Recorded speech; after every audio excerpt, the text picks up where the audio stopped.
ഇന്നത്തെ വീഡിയോയിൽ ഞാൻ പറഞ്ഞുതരാൻ പോകുന്ന ആപ്ലിക്കേഷൻസ് ഒന്നും ഗൂഗിൾ പ്ലേ സ്റ്റോറിലല്ല. നിങ്ങൾക്ക് റിസ്ക് എടുക്കാൻ പറ്റുമെന്നുണ്ടെങ്കിൽ മാത്രം ഇൻസ്റ്റാൾ ചെയ്താൽ മതി. ആദ്യത്തെ ആപ്ലിക്കേഷൻ DNSnet. ഈ ആപ്പ് ഓപ്പൺ ആക്കി കഴിഞ്ഞാൽ നമ്മൾ ഗെറ്റ് സ്റ്റാർട്ടഡ് കൊടുത്തിട്ട് നിങ്ങൾക്ക് കുറച്ച് പെർമിഷൻസ് കൊടുക്കേണ്ടി വരും. ഈ പെർമിഷൻസ് എല്ലാം കൊടുത്തു കഴിഞ്ഞാൽ നിങ്ങളുടെ ഫോണിൻ്റെ അകത്ത് ഇൻസ്റ്റാൾ ചെയ്തിട്ടുള്ള ഏതെങ്കിലും ഒരു ആപ്ലിക്കേഷൻ്റെ അകത്ത് അഡ്വർടൈസ്മെന്റ് ഉണ്ടെങ്കിൽ ആ അഡ്വർടൈസ്മെന്റ് എല്ലാം റിമൂവ് ചെയ്യും. അതുപോലെ തന്നെ നിങ്ങൾ സെർച്ച് ചെയ്യുന്നതുമായിട്ടുള്ള വെബ്സൈറ്റിൻ്റെ അകത്തുള്ള അഡ്വർടൈസ്മെന്റും ഈ ഒരു DNSnet എന്ന് പറഞ്ഞിട്ടുള്ള ആപ്പ് റിമൂവ് ചെയ്ത് തരും. ഇതിൻ്റെ ഏറ്റവും വലിയ പ്രത്യേകത എന്താണെന്ന് വെച്ച് കഴിഞ്ഞാൽ ഈ ആപ്ലിക്കേഷൻ നമ്മുടെ ഫോണിൻ്റെ ബാക്ക്ഗ്രൗണ്ടിൽ റൺ ചെയ്യാനായിട്ട് ഒരുപാട് ബാറ്ററി ഒന്നും എടുക്കില്ല. ദാറ്റ് മീൻസ് യൂഷ്വലി നിങ്ങൾ ഡൗൺലോഡ് ചെയ്ത് ഇൻസ്റ്റാൾ ചെയ്യുന്ന ആഡ് ബ്ലോക്കർ പോലെ ഒരുപാട് ബാറ്ററി കൺസ്യൂം ചെയ്യുന്ന ഒരു ആപ്പല്ല. നിങ്ങളുടെ ബാക്ക്ഗ്രൗണ്ടിൽ വളരെ ലീസ്റ്റ് എമൗണ്ട് ഓഫ് ബാറ്ററി മാത്രം യൂസ് ചെയ്തുകൊണ്ട് വർക്കാവുന്ന 100% ഫ്രീ ആയിട്ടുള്ള ഒരു ആപ്പാണ് DNSnet. നിങ്ങൾ ഇൻസ്റ്റാൾ ചെയ്ത് ഉപയോഗിച്ചതിന് ശേഷം നിങ്ങളുടെ ഫോണിൻ്റെ സെറ്റിംഗ്സിൽ പോയി നോക്കിക്കഴിഞ്ഞാൽ എത്ര ശതമാനം ബാറ്ററി ഈ ഒരു ആപ്പ് എടുക്കുന്നുണ്ടെന്ന് കാണാൻ പറ്റും. അത് നോക്കിയാൽ മതി ഈ ആപ്പ് നല്ലതാണോ അല്ലേന്നറിയാം. ആപ്ലിക്കേഷൻ യൂസ് ചെയ്യേണ്ടത് വളരെ സിമ്പിളാണ്. ജസ്റ്റ് നിങ്ങൾ സ്റ്റാർട്ടിൽ പോയി കഴിഞ്ഞാൽ ഒരു പ്ലേ ബട്ടൺ ഉണ്ടാവും. നിങ്ങൾ എല്ലാ പെർമിഷൻസും കൊടുത്തിരിക്കാൻ ശ്രദ്ധിക്കുക. പ്ലേ ബട്ടൺ നിങ്ങളൊന്ന് ക്ലിക്ക് ചെയ്ത് കഴിഞ്ഞാൽ ആഡ് ബ്ലോക്കർ എനേബിൾ ആയി സ്റ്റാർട്ട് ചെയ്യുന്നുണ്ടാവും. ഇനി നിങ്ങൾക്ക് ആപ്ലിക്കേഷൻ്റെ അകത്തുള്ള ആഡ്സ് ആണ് മാറ്റേണ്ടതെന്നുണ്ടെങ്കിൽ നിങ്ങൾ ഈ ആപ്സ് എടുത്തതിന് ശേഷം നിങ്ങളുടെ ഫോണിൻ്റെ അകത്ത് ഇൻസ്റ്റാൾഡ് ആയിട്ടുള്ള എല്ലാ ആപ്ലിക്കേഷനും ഇതിനകത്ത് കാണിക്കും. അതിനകത്ത് ഏത് ആപ്പാണോ വേണ്ടത് ആ ആപ്പ് എനേബിൾ ചെയ്യുക. സിമ്പിൾ. ആ ആപ്പിൻ്റെ സൈഡിലായിട്ട് ഒരു ബട്ടൺ കാണിക്കും. ആ ബട്ടൺ ഒന്ന് ക്ലിക്ക് ചെയ്താൽ മതി. അപ്പോഴത്തേക്കും ആഡ് ബ്ലോക്കർ എനേബിൾ ആയിക്കോളും. ഇൻ കേസ് നിങ്ങൾക്ക് ഒരു കസ്റ്റം DNS ഒക്കെ വേണമെന്നുണ്ടെങ്കിലും ഈ ഒരു ആപ്പ് ഉപയോഗിച്ച് പറ്റും. ആൻഡ് ഇതൊരു ഓപ്പൺ സോഴ്സ് ആപ്പും കൂടിയാണ്. ചെക്ക് ചെയ്ത് നോക്കാം. അടുത്ത ആപ്പാണ് നോറ. നിങ്ങളിപ്പോൾ നിങ്ങളുടെ ഫോണിൻ്റെ അകത്ത് already twitter, facebook messenger, instagram, reddit, threads, X ഇതെല്ലാം ഉണ്ടെന്ന് കരുതിക്കോ. എന്നാൽ നിങ്ങൾക്ക് വേറൊരു സെറ്റ് ഓഫ് അക്കൗണ്ട്സ്, നിങ്ങളുടെ ഉഡായിപ്പ് അക്കൗണ്ട് അല്ലെങ്കിൽ നിങ്ങളുടെ ഫേക്ക് അക്കൗണ്ട് അല്ലെങ്കിൽ നിങ്ങൾ മാനേജ് ചെയ്യുന്ന നിങ്ങളുടെ ക്ലയൻറ്റിൻ്റെ അക്കൗണ്ട്, അതൊക്കെ ഒരൊറ്റ ആപ്പിൻ്റെ അകത്ത് യൂസ് ചെയ്യണമെന്നുണ്ടെങ്കിൽ ജസ്റ്റ് നിങ്ങൾ ഡൗൺലോഡ് ചെയ്യേണ്ട ആപ്പാണ് നോറ.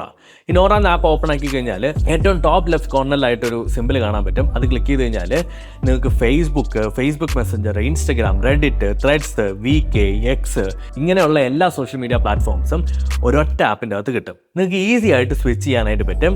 സോ ഇത് ടെക്നിക്കലി എന്താണ് ഉപയോഗം എന്ന് ചോദിച്ചു കഴിഞ്ഞാൽ പെർട്ടിക്കുലർലി ചിലർക്ക് അവരുടെ പേഴ്സണൽ അക്കൗണ്ടിനെയും അവരുടെ ഓഫീസ് അക്കൗണ്ടിനെയോ അല്ലെങ്കിൽ അവരുടെ ബിസിനസ് അക്കൗണ്ടിനെയോ ഭയങ്കരമായിട്ട് സെപ്പറേറ്റ് ചെയ്യേണ്ടതുണ്ടാവും. അങ്ങനെ സെപ്പറേറ്റ് ചെയ്യാനായിട്ട് ഒരു ഈസി ആയിട്ടുള്ളൊരു സോഴ്സാണ്. ട്രൈ ചെയ്ത് നോക്കുക. ലാസ്റ്റ് ടൈം നമ്മൾ വീഡിയോ ഇട്ട സമയത്ത് കുറേ പേര് ചോദിച്ചതാണ് ഐക്കൺ പാക്ക് ഏതാണെന്നുള്ളത്. ഇത് ആക്ച്വലി ഒരു ഫ്രീ ആയിട്ടുള്ളൊരു ഐക്കൺ പാക്കാണ്. എനിക്ക് ഭയങ്കര മിനിമൽ ആയിട്ടുള്ള ഐക്കൺ പാക്ക് ഇഷ്ടമായതുകൊണ്ട് മാത്രം ഞാൻ ഉപയോഗിക്കുന്നതാണ്. വേപ്പർ ഐക്കൺ പാക്ക് എന്നാണ് ഈ ഒരു ഐക്കൺ പാക്കിൻ്റെ പേര്. ജസ്റ്റ് ഞാൻ ലിങ്ക് കൊടുത്തിരിക്കാം. നിങ്ങൾ ജസ്റ്റ് പോയി ഒന്ന് ഡൗൺലോഡ് ചെയ്യാം. ഏകദേശം 1744 ഐക്കൺസ് ഇതിൻ്റെ അകത്ത് ഓൾറെഡി അവൈലബിൾ ആണ്. ഇനി നിങ്ങൾ ഉപയോഗിക്കുന്ന ഏതെങ്കിലും ഒരു ആപ്പിന് ഐക്കൺ ഇല്ല എന്നുണ്ടെങ്കിൽ നിങ്ങൾ ഈ ആപ്പ് ഓപ്പൺ ആക്കിയതിന് ശേഷം ഐക്കൺ റിക്വസ്റ്റ് എന്ന് പറഞ്ഞിട്ടൊരു ഓപ്ഷൻ കാണിക്കും. ആ ഒരു ഐക്കൺ റിക്വസ്റ്റിൽ കയറിയതിന് ശേഷം നിങ്ങൾക്ക് ഏതൊരു ആപ്പിൻ്റെ ഐക്കൺ ആണോ പുതുതായിട്ട് ഡിസൈൻ ചെയ്യേണ്ടത് ആ ഒരു ആപ്പ് അവിടെ സെലക്ട് ചെയ്ത് കൊടുത്താൽ മതി. നിങ്ങൾക്കത് ഒരു 3-4 ദിവസത്തിനകത്ത് റെഡിയായി കിട്ടും. കുറേ നാൾക്ക് ശേഷമാണ് ഞാനൊരു വാൾപേപ്പർ ആപ്ലിക്കേഷൻ നിങ്ങൾക്ക് പരിചയപ്പെടുത്തുന്നത്. വാളിസ് എന്നാണ് ഈ ഒരു വാൾപേപ്പർ ആപ്ലിക്കേഷൻ്റെ പേര്. ആഡ് ഒന്നും തന്നെ ഇല്ലാത്ത ഒരു ക്ലീൻ ആൻഡ് മിനിമൽ ആയിട്ടുള്ളൊരു വാൾപേപ്പർ ആപ്ലിക്കേഷനാണ്.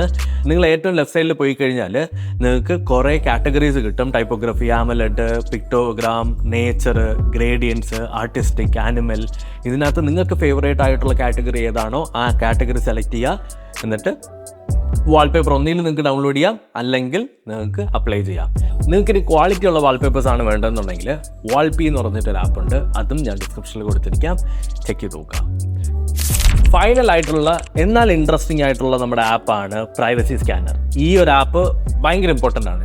ശരിക്കും പറഞ്ഞാൽ ഞാൻ ഈ ഇടയ്ക്ക് ഡൗൺലോഡ് ചെയ്തിട്ടുള്ള ഒരു ടു ഡു ലിസ്റ്റ് ആപ്ലിക്കേഷൻ. ഇത് ആക്ച്വലി എൻ്റെ ഫോണിൻ്റെ അകത്ത് ഇപ്പം എൻ്റെ ഫോണ് നമ്മുടെ OnePlus Fold ആയതുകൊണ്ട് തന്നെ ഈ ഒരു വലിയ സ്ക്രീനിൻ്റെ മാക്സിമം യൂട്ടിലൈസ് ചെയ്യാനായിട്ട് ഞാൻ വിചാരിച്ചു ഓക്കെ ഒരു പ്രൊഡക്ടിവിറ്റി ആപ്പ് ഒന്ന് എടുത്തിടാം, ഒരു ടു ഡു ആപ്പ്.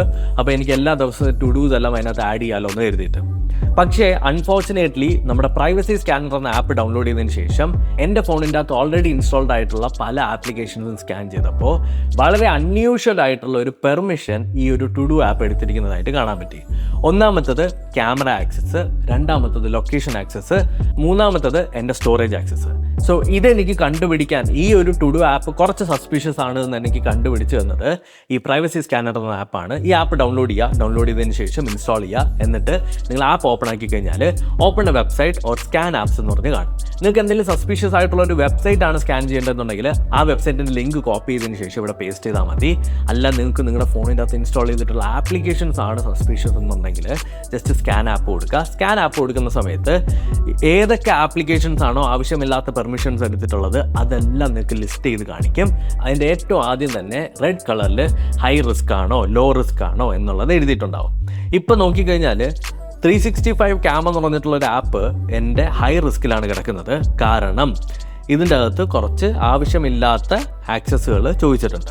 അതേപോലെ തന്നെ നിങ്ങൾക്ക് അദാനിയുടെ ആപ്പ് നോക്കിക്കഴിഞ്ഞാൽ അതിൻ്റെ അകത്തും ആവശ്യമില്ലാത്ത പെർമിഷൻസ് ചോദിച്ചിട്ടുണ്ട്. ഏതൊക്കെയാണോ നിങ്ങൾക്ക് പണി തരാൻ ചാൻസ് ഉള്ള ആപ്ലിക്കേഷൻസ് അത് കണ്ടുപിടിക്കാൻ പറ്റും. നിങ്ങളുടെ ഫോണിൻ്റെ അകത്ത് വേറൊരാൾ, ഈവൻ നിങ്ങളുടെ പാർട്ട്ണർ ആവട്ടെ, നിങ്ങൾ വളരെ ട്രസ്റ്റ് ചെയ്യുന്ന ഒരാളാവട്ടെ, അയാൾ എന്തെങ്കിലും സ്പൈയിങ് സോഫ്റ്റ്വെയർസോ കാര്യങ്ങളൊക്കെ ഇൻസ്റ്റാൾ ചെയ്തിട്ടുണ്ടോ ഇല്ലെന്ന് അറിയാനായിട്ടും ഈ ഒരു ആപ്പ് ഉപയോഗിക്കാവുന്നതാണ്. So make sure to use it. ഈ ഒരു ആപ്ലിക്കേഷൻ ലിസ്റ്റിൻ്റെ അകത്തു നിന്നുള്ളത് ഒന്നുപോലും ഗൂഗിൾ പ്ലേ സ്റ്റോറിലില്ല. ഇതെല്ലാം ഓപ്പൺ സോഴ്സ്ഡ് ആയിട്ടുള്ള പുറത്തുനിന്നുള്ള ആപ്ലിക്കേഷൻസ് ആണ്. ഭയങ്കര അടിപൊളി ആപ്ലിക്കേഷൻസ് ആണെന്നൊന്നും ഞാൻ പറയില്ല. യൂസ്ഫുൾ ആണ്. നിങ്ങൾക്ക് യൂസ്ഫുൾ ആയിട്ട് ഫീൽ ചെയ്ത് കഴിഞ്ഞാൽ ഉപയോഗിക്കാവുന്നതാണ്. ആൻഡ് നിങ്ങളൊരു ഡെവലപ്പർ ആണെന്നുണ്ടെങ്കിൽ നിങ്ങളുടെ ആപ്ലിക്കേഷൻ നമ്മുടെ ആപ്പ് സീരീസിൻ്റെ അകത്ത് മെൻഷൻ ചെയ്യണം, അല്ലെങ്കിൽ ഫീച്ചർ ചെയ്യണമെന്നുണ്ടെങ്കിൽ എനിക്ക് മെയിൽ ചെയ്താൽ മതി. നിങ്ങളുടെ ആപ്ലിക്കേഷൻ കൊള്ളാമെന്നുണ്ടെങ്കിൽ ഡെഫിനറ്റ്ലി നമ്മുടെ ചാനലിൽ മെൻഷൻ ചെയ്യുന്നുണ്ടാവും. അടുത്തൊരു ടെക്നോളജി വീഡിയോയിൽ വീണ്ടും കണ്ടുകൊണ്ടുവന്നായിരിക്കും. ബൈ.